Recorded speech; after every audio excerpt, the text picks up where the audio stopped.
Welcome back to the Edge. Hey, Google I/O rolls out what to know regarding search, a new ranking signal from Google, and Lambda 2, Google's latest language model and AI testing. You're listening to News from the Edge for the week of May 16th, 2022, here on Edge of the Web Radio. From the Edge of the Web studios, here's what we're looking at this week. Lambda 2. Lambda 2. You just want to have Google actually speak to us in our deep voice guy. You know, maybe we can get him a license with Google, because that would just be so cool, like a personal assistant that sounds like the deep voice guy. Your meeting coming up in a world where Morty has no ability to schedule anything. I can't. You just saw my calendar, dude. Yes, I did. That's nuts. Oh, there's a bunch. I had to schedule time. I had to schedule time to breathe in.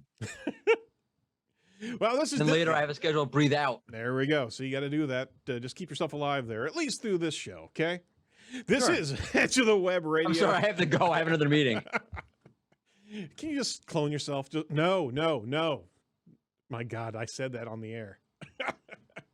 This is Edge of the Web Radio. I'm your host, Erin Sparks, owner of Site Strategics, a digital marketing firm based out of Indianapolis, Indiana. We're covering the SEO and digital marketing news each and every week with a focus on tactics that you can learn and use in your digital marketing week. On the horn here is the indomitable Mordy Oberstein, who is going to find a way to be able to clone himself into multiple areas here so he can just meet with everybody. Right, Morty? Yes, I love meeting with people. I'm a real people person, in case you can't tell. Yeah, we've heard that. But we appreciate your time each and every week, especially now that I've seen your calendar, and that's like literal chaos there. Well, yeah, not as bad as your calendar, probably, because you're asking to schedule a meeting at 6 o'clock in the morning, your time. Absolutely, that's nuts, dude. I know, but you know, hey, it is what it is, and hey, we all have to sacrifice. I tell you what, I blame my kid because he's actually doing swimming in high school, and I have to drop him off at 5:30 in the morning. It's like, all right, might as well just get. Can he I don't know, walk? He's swimming all that time. He should really bike there. He's down the street. Yeah. Is it really down the street? You really have to get up and drive him down the block? Yep. And we wake up at 4:30 in the morning. I don't understand. Neither do I.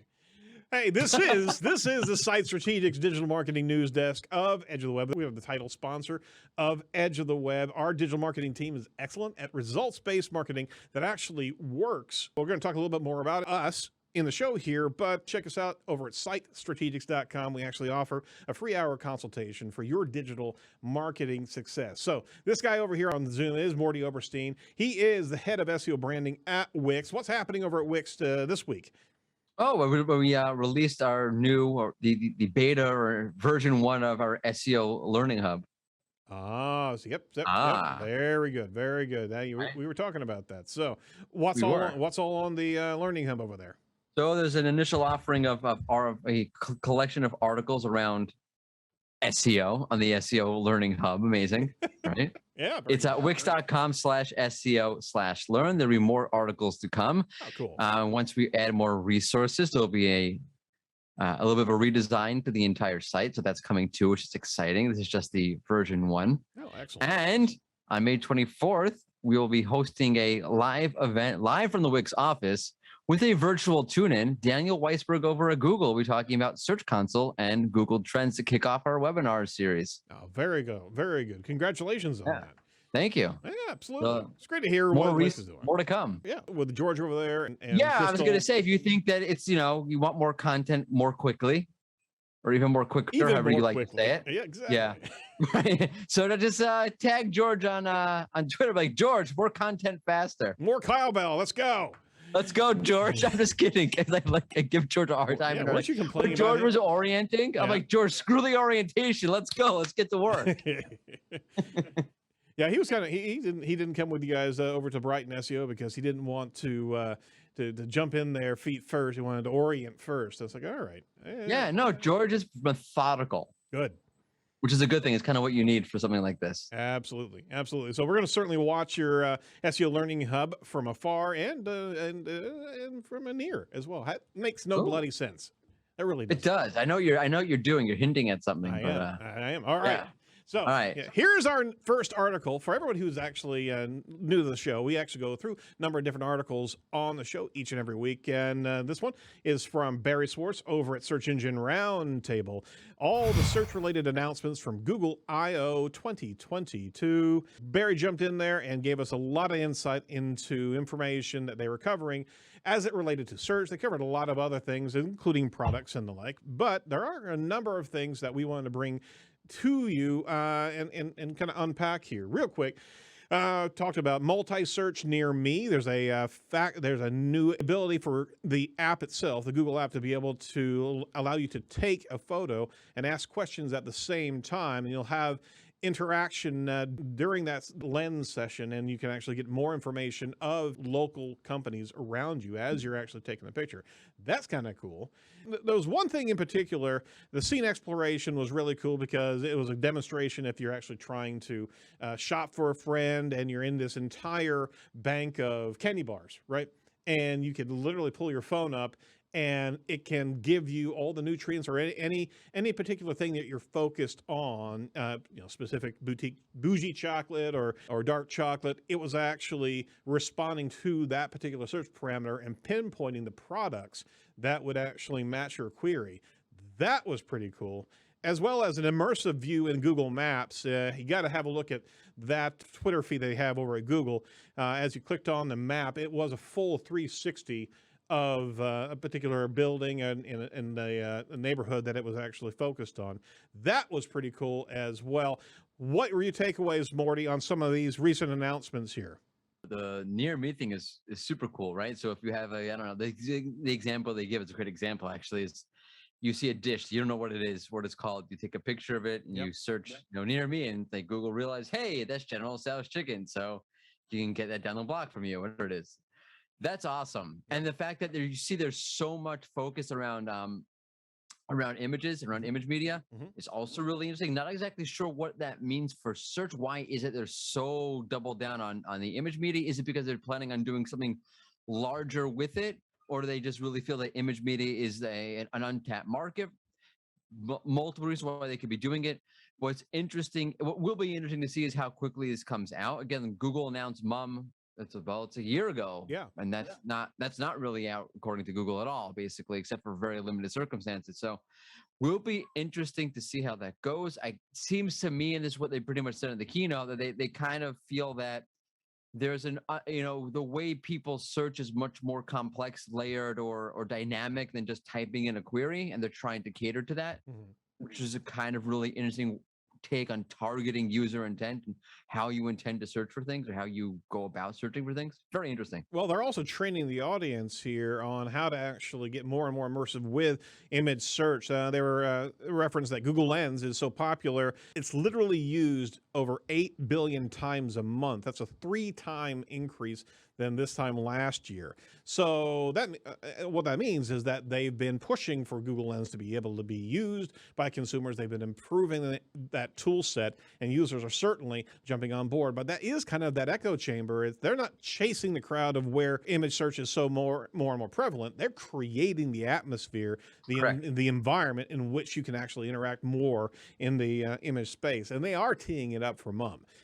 This is what we're going to be seeing in the future, the multimodal environment where your search query is going to be tied into your digital consumption preferences. Basically, if you like to search more and be able to interact with videos more, that's actually going to be coming your way in the SERPs. And the SERP's going to be, and you've talked about it before on the show, it's going to be radically different in another year, Yeah, I mean, year, 6 months, 600 months, at some point it inevitably has to be. Fantastic prognostication. Yes, I know. I'm like, call me Elijah. I'm a prophet. I wonder if this finally makes Google Lens something that is not just on the periphery of your digital experience. And it's the numbers kind of shocked me, like how often you use it. I've only used here and there, just kind of see what Google is doing. Sure. But it seems like it's being adopted. I wonder if this makes it a staple. That's what I'm looking for, which, by the way, kind of makes it more incentivized to go Android over iOS because it's more native into Android for obvious reasons. Obviously, you can use it in iOS inside the Google app, Right. but they have much more control about how Google Lens is experienced on the mobile device when they own the mobile device's operating platform. So it kind of makes a lot of sense for them to do that for monetarily. Absolutely, and as long as they can train their audience and train their consumer bases, they're going to again, it's their property to control as well. So, I mean, they're trying to create that sandbox where you can interact and shop and live in their Google applications and not need really anything else. So that's where they're going, folks. No, it's great. I mean, look, like it's kind. You mentioned it a second ago. It's kind of brilliant when you think about how Google thinks. It's a good marketing lesson, as opposed to saying, "Well, people want images. Like, what can we do with image search?" They're creating the environment. In other words, they're saying, "Okay, Yep. we know this is an untapped way or untapped desire that people have, and this is where they're brilliant, where they're able to realize what those unfulfilled desires are and then try to create something that matches it, which is kind of what you want to do with marketing, right? Yeah. They're really good at doing that. They're brilliant at doing that sometimes. Absolutely. A few other announcements.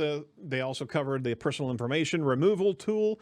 There's a new tool that lets you easily request, or at least more easily request, removal of Google search results containing your contact details, such as your home address, phone number, and email address. We covered that on the show as well a little while ago, as it was applied to Social Security numbers and other more sensitive. And we were wondering, by the way, like, how does this work? And then now they showed us, like, okay, here's how it's going to work. Yeah, kind of. Yeah.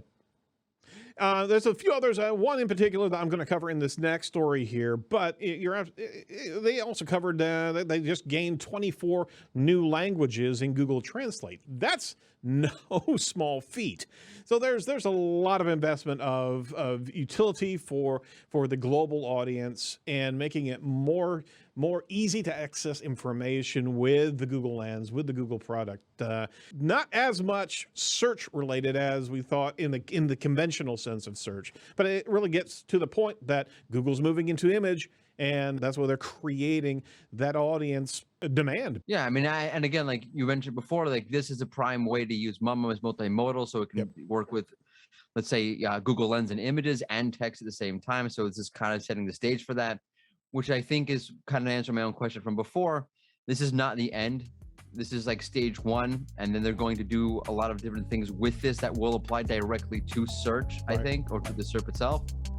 So very good. We'll see. We will see. We will see.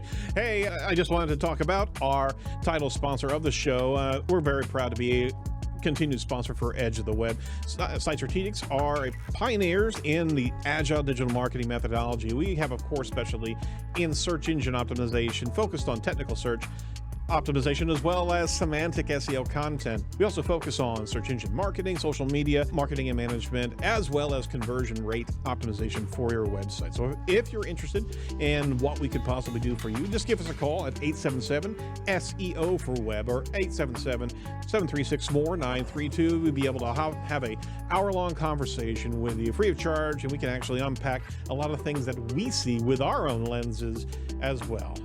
Hopefully bring you some great digital marketing thoughts and tactics that you could use right then and there. All right. Second article from Danny Goodwin over at Search Engine Land. Google reveals the new image ranking signal inclusive schema. It's one of the releases from the I.O. That we want to cover in a focused discussion here. Google said it will soon incorporate a new signal into image ranking. Google is introducing a new type of schema in an attempt to make its image search results more racially diverse and inclusive. They'll use the MST scale to rank images. Google said it will be adjusting how it ranks images using what is called the Monk Skin Tone MST scale. It's a 10-shade scale that you can see on the screen there. And for listeners at home, we'll certainly have links to the articles on the show page as well. So this inclusive schema, creators and brands and publishers can use this new type of schema to label their content with attributes like skin tone, hair color, and hair texture. Using the schema will be able to help Google better understand what appears within the images. And there's also content labels that are also coming soon. Google also noted that it wants to create a more representative search experience. As part of that, Google plans to develop a standardized way to label web content. That's pretty ubiquitous what that particular statement was. So there's a continuation of the image search changes, and we're already talking about that in the previous article. Google's pushing towards more image equity, and they actually began that in October 2021. Google told Bloomberg it had updated its algorithms to show more skin tones of a variety of images, ranging from bracketed beautiful skin, bracketed to hairstyles, bracketed to happy family. The whole point is Google is pushing to be more and more inclusive across the board here. So if you're publishing diverse imagery, you want to take advantage of these schema tools to be able to help Google learn better. So that said, it's aligned with what we're talking about from an image search space. What do you think about this new schema, and especially that gray area of content labeling? What do you think about that, Morty? It's a really, look, if you Google, I was just doing this while you were talking. If you Google people playing ball and you go to images, it's pretty like 99%, and I'm not making that number, but I didn't do like the math in my head. Yeah. 99% of the images are white people, just white people, only white people. If you know, I Googled, let me go in the tab, people eating lunch in the image box, all but one image, two images are all white people. I'll tell you, like, I think it's a really good thing. Obviously, I don't think it needs to be said. I'll tell you, when I was a teacher, there's a real problem. I think it's good for kids in particular. When you have like a book, so I taught 4th grade, and in the book are just pictures of white people. What message does that send to the kid? Right, exactly. Right, and that's I mean, I remember one time a kid asked, like, "Why is everybody white in the book? Like, where people look like me?" I'm like, it's a great question, and that's kind of hard for your self-esteem. So if for any reason, but especially that, I think this is really, really, really good. And I hope that they adopt it. Like, I hope that it actually plays itself out where people use the markup and they're able to utilize the markup to show a little bit more of a diverse showing within the images on the SERP and within image search itself. Absolutely, absolutely. And the content labeling is, I think, the next door to open. It's beyond alt tags, beyond image name. There's actually going to be a new level of schema, which certainly is going to be structured, no pun intended, to be able to communicate the different factors. And if this is an inclusion and equity type of space, then we're certainly going to hear from Google what they're looking for in the content or different video content along the way. So it's interesting to be able to see that door open. Not one of the most obvious elements would be images, but we're going to be seeing some additional factors that are a little bit more sublime to be able to give information back to Google the way Google wants it, right? Yeah, and what's interesting, thinking about this just now as we're talking, this is the first instance where markup is an official factor. It is. You're absolutely right. You're absolutely right. It just totally hit me. I don't know why I didn't think of it before. It's the first, right? Markup's not a ranking factor. I know people think that it is, but Google has come out and said that it is not. It's a secondary factor. I'm not even getting into it. I'm not even getting into this. I'm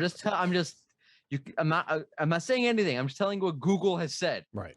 This is the first time that Google has said that this actually plays into what shows up. That's breaking news. You're absolutely right. Where do we go? I need a sound, like like wow. Wow. There's Jacob. I knew that Morse production. code. I knew that Morse code would come in handy. Oh my Lord! All right. Yeah, I know what Morse code has to do with breaking news sound. That was teletype. That was the sound of news breaking over the wire. What you need is like bum bum bum bum bum bum bum bum bum bum.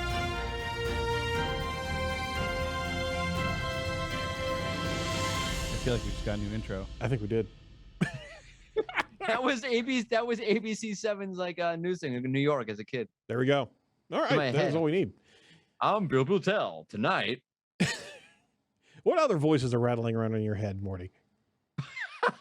You want to know? No, For I real? do not. I do not. I thought you were asking in earnest. We don't have time for that. Absolutely. You know what? We do have time for referencing our proud sponsor of Edge of the Web. InLinks is a sponsor of Edge of the Web. Did you know that entities play a major role in how search engines understand and rank content on the web? Optimizing your content solely for keywords is a thing of the past. Now's the time to actually add entities and structured data into the mix and reach higher rankings using InLinks, an award-winning software in entity SEO. They provide some expert link data to be able to build your content around keywords so that Google will actually have a better understanding of the content of your website. So if you go over to edgeofthewebradio.com/InLinks, INLINKS, you can claim your free InLinks account and start creating content that will outperform your competitors. And let them know that you heard them on the Edge.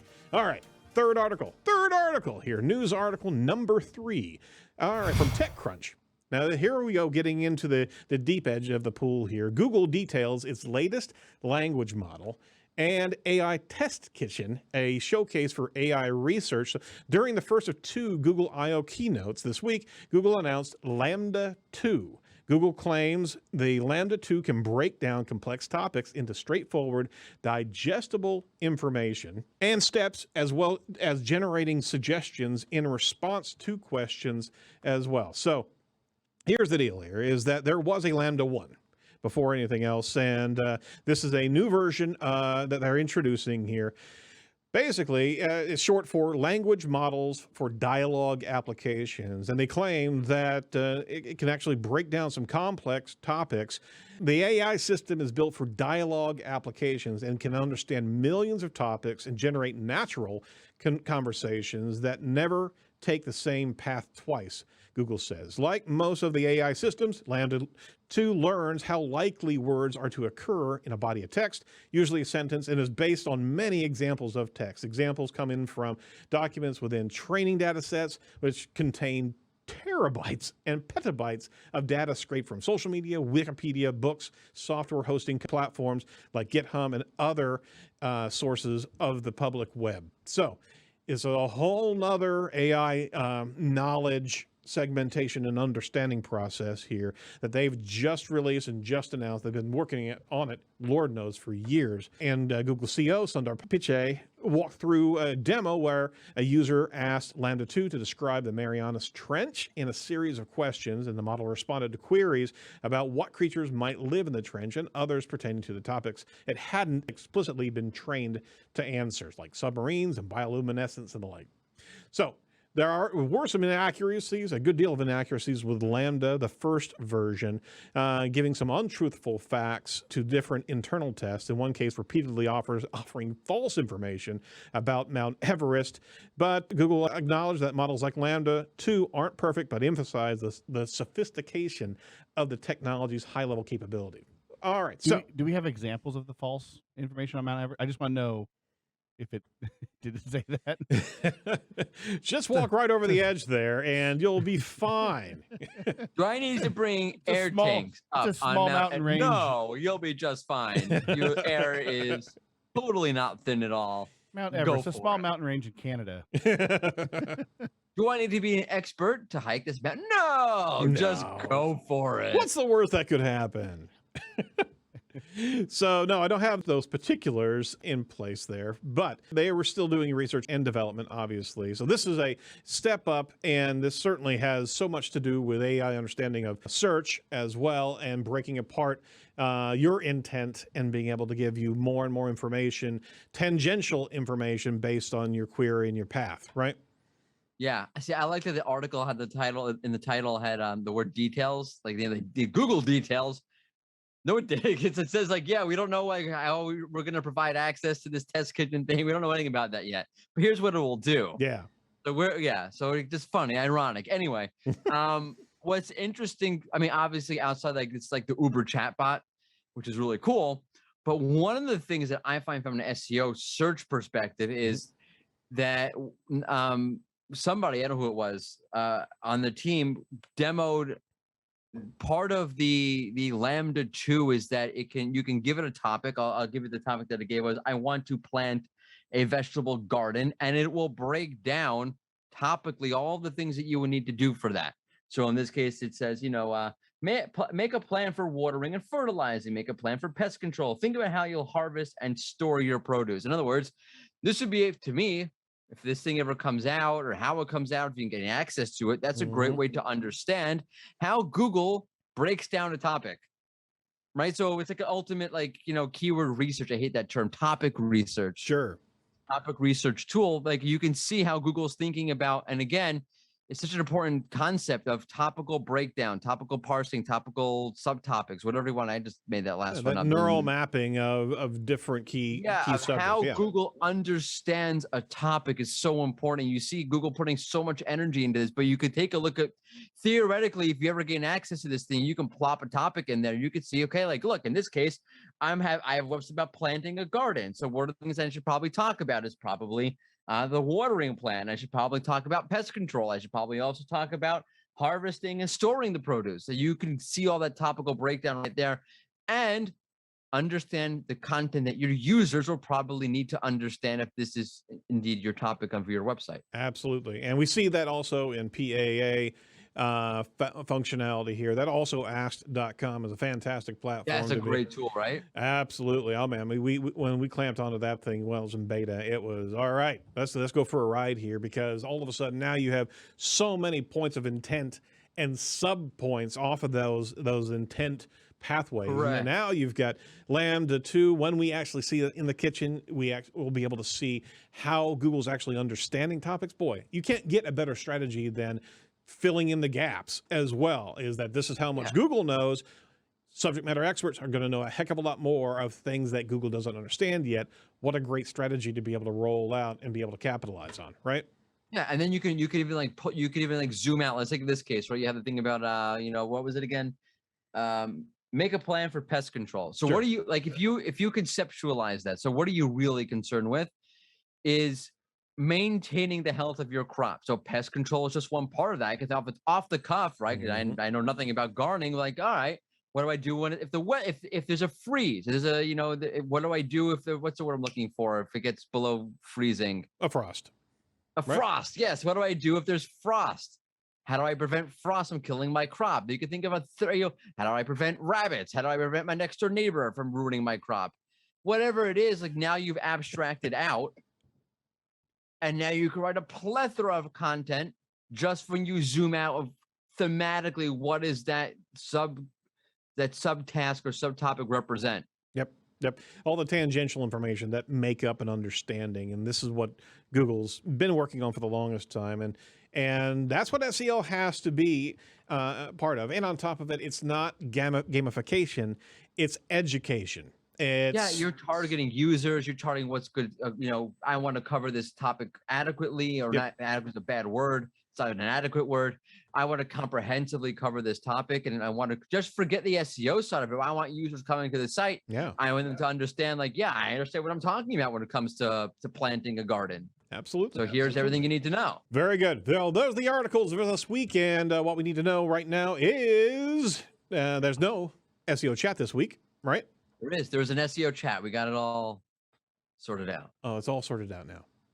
Breaking news. Breaking news. I am going to stop. I